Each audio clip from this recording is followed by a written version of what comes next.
The politics of naming and renaming roads, public places, and heritage spots is gaining momentum in India today. While the governments, both at the center and the states, claim that they are trying to erase marks of a colonial legacy through such renaming, some feel these changes are unwarranted and only divert our focus from the real issues.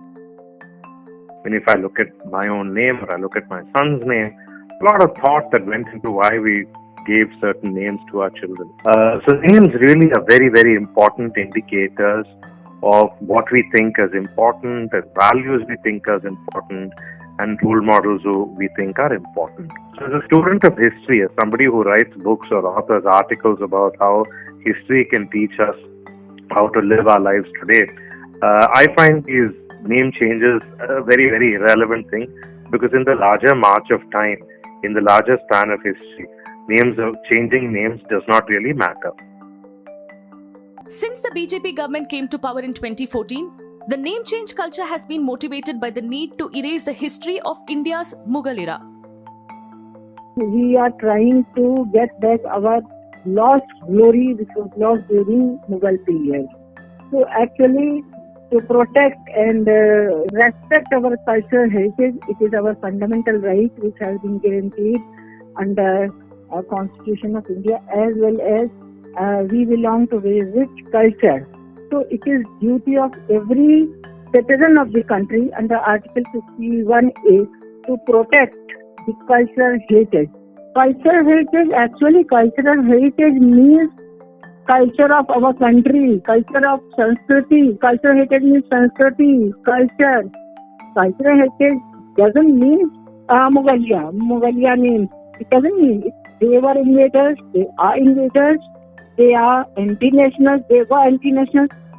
So, if a government is replacing the name by its original, like Allahabad, like Prayagraj, actually it is Prayagraj. Actually, it is Prayagraj depicted in so many historical books as well as our religious texts. But it's not just the names of Mughal rulers that are being changed in India. For instance, the name of the Motera Stadium in Gujarat was changed to the Narendra Modi Stadium. The Kadapa district in Andhra Pradesh was renamed YSR district in honor of Y.S. Rajshekhar Reddy, the former Chief Minister of Andhra Pradesh. Some people have now come to the fore, demanding that the name be again changed after B.R. Ambedkar. Naming and renaming places after politicians or administrators is not a new thing in India. Every government has done it in the past, but many historians believe that such name changes cannot and should not be routinely done, as it robs a place of its identity. I think that there is no need to change history in this way. This is our common past, and history is always changing. The present is always changing, and whatever views we may have is one thing. We can write academic books, we can put forward our point of view, whatever it is. But naming or renaming a place, a historical place which has a certain association, this is wrong. I think changing of a name of a place, I don't think it robs the place of its glorious heritage or history, but I also think the more important or relevant question is the need for the change, and also this change would become a part of the history of the place in itself. So as long as, or if it is justified to change and if it is more relevant, then it makes sense, but otherwise no. For instance, Allahabad was renamed as Prayagraj. Okay, that's perfectly fine, but now look at how many people have stopped using the word Allahabad. No. So, the cultural meanings, or for instance, Banaras is still Banaras, despite the fact it's called Varanasi for years. So therefore, there, things which are already there in the cultural realm are continuing to assert themselves in different ways. But amongst all name changes, the places named after Mughals are at the eye of a storm. Soon after the BJP came to power, the name of Aurangzeb Road in New Delhi was changed to Abdul Kalam Road. Similarly, in UP, BJP wants to rename districts named after Mughal rulers. For instance, they want the Farrukhabad district to be renamed Panchal Nagar. Across the country, many BJP-ruled states are also following suit now. We have been ruled for more than 800 years continuously by the foreigners, by the invaders who had come in India and not only ruled but ruined us also. They ruled and ruined us also. They committed most barbarous acts. They have tried to hamper our culture. They have not only demolished a number of temples, they have attacked on our ethos, our morality, our religion and ethics, and not only that, they have burnt a number of Vedas, Shastras and scriptures. We cannot forget this. These atrocities remind us the barbarian had committed by Muslim rulers and Britishers. So after independence, we should remove all the signs of slavery, all the signs which have been put by the foreigners and invaders. You cannot point out any church which has been erected after demolishing any temple. You cannot point out any Parsi religious place or any Buddhist temple which has been erected after demolition. But this is otherwise. The Mughal invader Aurangzeb, he was very famous for doing all these things. So every mosque is erected by demolishing, every important mosque is erected by demolishing our important temple in order to please Hindus. Like Ayodhya, Mathura, Kashi, Haridwar, and it has been mentioned by so many foreign travelers in their traveler accounts. So there is no motive behind. We are trying to take back our temples and our cultural heritage, which has been snatched away during Mughal period. Which was in India before they came to India, and they are the sons of this soil. They have no connection with those invaders and foreigners. They had been Hindus. They are those coward Hindus who had to be converted to Islam. Therefore, their loyalty should be with Indian soil, Indian culture, Indian ethos, Indian religion. They should have no connection with those foreigners. Many feel that there is a growing trend where Hindutva promoters are trying to target Mughals and by extension Muslims and see them as intruders and outsiders. Some feel these moves are not to correct historical wrongs, but to sow the seeds of communalism and polarization for political gains. The politics of today is a politics of communalizing. I won't use the word saffronizing because saffron is a very nice word. Bhagwa is something that I also wear, I claim. I am not going to give the right to Bhagwa and saffron only to the BJP. They are a communal party and their politics is communal politics. Let us call it what it is.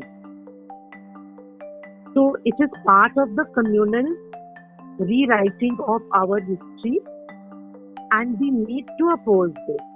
Because the government cannot deliver on the economic front, it cannot deliver on the social front. Today, even look at the condition of Dalits, look at the condition of women. Still, there's no safety. But rather than address these issues on a war footing, all the time our attention is being diverted to this totally unnecessary issues to do with some so-called historical wrongs, which were there in the past. Something was done, something was not done. As if 600 years later, we should care about it. But it is all, dragged out, and people are made to feel that they are Hindus. Muslims are made to feel they are Muslims. It's very bad. This type of divisive politics which the government is playing it is disastrous for our country. While historians feel such name changes interfere with a place's historical relevance and identity, many think these changes are unwanted cosmetic exercises. Instead, the focus should shift to bettering amenities and revamping the places to make them people-friendly. It is totally politically motivated, and it is being done in the name of that faith of the people, that people want this. People want jobs, people want food to eat, people want clean air to breathe, people want to send their children to school, people want roads to travel on. Rather than addressing the real issues, this is typical.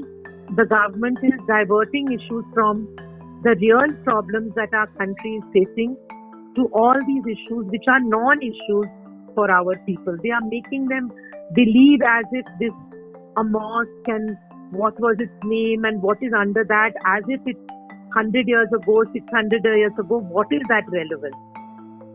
And the whole idea is to create a polarization between communities and divide and rule. If it is done as a token gesture to make the city cleaner, and if the basic civic issues in the city are ignored, and this is a cosmetic change, then I am totally against it as a human being, as a person who lives in India. But if there is a deeper sense of commitment to changing the basic civic infrastructure, and the name change is also done to reflect the emotions of the past, I think it's okay. But then this is a very contentious issue, because these names and these memories can have very different associations for different people. While historical wrongs cannot be corrected by changing names, the name change controversy is once again raising communal temperatures in the country. Changing names cannot change history. Renaming public places cannot erase historical truth. History is a continuous process. As someone had rightly said, we cannot make history. We are not makers of history. We are made by history. For whatever reasons the government is looking at changing names, I think it should also definitely focus on bettering amenities or other issues. It's not only amenities that we're looking at. There are also several concerns like employment, safety, education, so much more that needs to be simultaneously looked upon, I guess. The attention should be to improve the quality of the monuments. Tell me, you have been to historical monuments. Have you ever used the toilets there? Have you ever, you always take your own bottle of water with you. You take your own sandwich with you or something to eat. Why?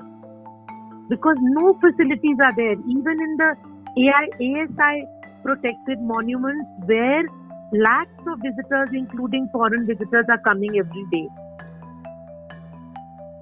That is what we need to make these world-class monuments. They are already recognized as World Heritage Sites, some of them. And what do you think people are outside the country when they read in the newspaper, they hear on the TV what is happening in India, some dispute about mandir, masjid. You think a foreigner, a tourist will want to visit Varanasi? We have to understand that Hindutva is not something that is restricted to the BJP or Sangh Parivar. It is the dominant political ideology at the moment, dominant hegemony of contemporary times. Every political party, one way or the other, have accepted it, and that's the reason why we do not find any serious intellectual or ideological challenge to Hindutva. Now, because of that, BJP would like to actually change not merely the things, not merely the policies, but the structural changes. Now, in these structural changes, because whenever they find any difficulty in dealing with substantive issues of governance, they would come out with some kind of a proposal of this kind. So therefore, it is basically a strategy to divert the attention from some of the most crucial issues which Indians are facing or the country is facing.